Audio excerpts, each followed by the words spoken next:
Hey everybody, and here's section 5 of the Gylfaginning. Gangleri asked, how were things wrought, ere the races were, and the tribes of men increased? Then said Har, the streams called ice waves, those which were so long come from the fountain heads that the yeasty venom upon them had hardened like the slag that runs out of the fire. These then became ice. And when the ice halted and ceased to run, then it froze over above.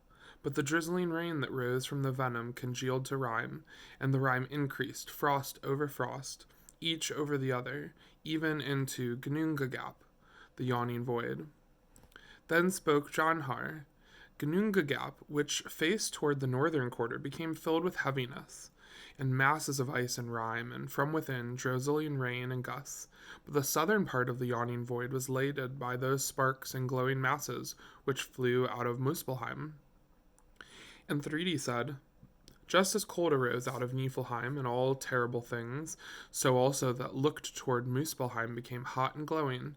But Gnungagap was as mild as windless air, and when the breath of heat met the rime, so that it melted and dripped, life was quickened from the east drops by the power of that which sent the heat, and became a man's form. And that man is named Ymir, and thence are come the races of the rime giants. Then said Gangleri, how did the races grow thence? Or after what fashion was it brought to pass that more men came into being? Or do ye hold him God, of whom ye but now spake? And Janhar answered, by no means do we acknowledge him God. He was evil and all his kindred. We call them rime giants. Now it is said that when he slept, a sweat came upon him, and there grew under his left hand a man and a woman, and one of his feet begat a son with the other, and thus the races are come. These are the rime giants. The old rime giant, him we call Ymir. So essentially what they're talking about is some of the geography of the region. So they say here the Gnungagap is like this middle section. They said it's mild. There's not a lot of wind. It's not really cold or hot. It's just kind of in the middle. They talk about in the north there's a place called Niflheim, and that's cold. And then they talk about the south, Muspelheim, which is hot. And then those hot and cold areas meet in the middle, the Gnungagap, and there they describe it in that third paragraph as being like dripping and melty kind of stuff.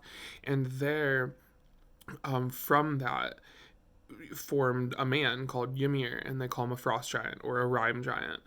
That's the same thing.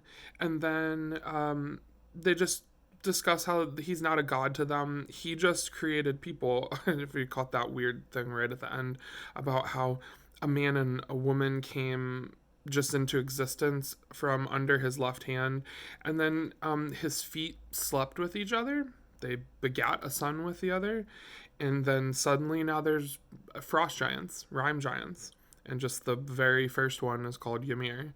So kind of sort of a strange little story, but that gets us started with some of the geography, which definitely will come up later on.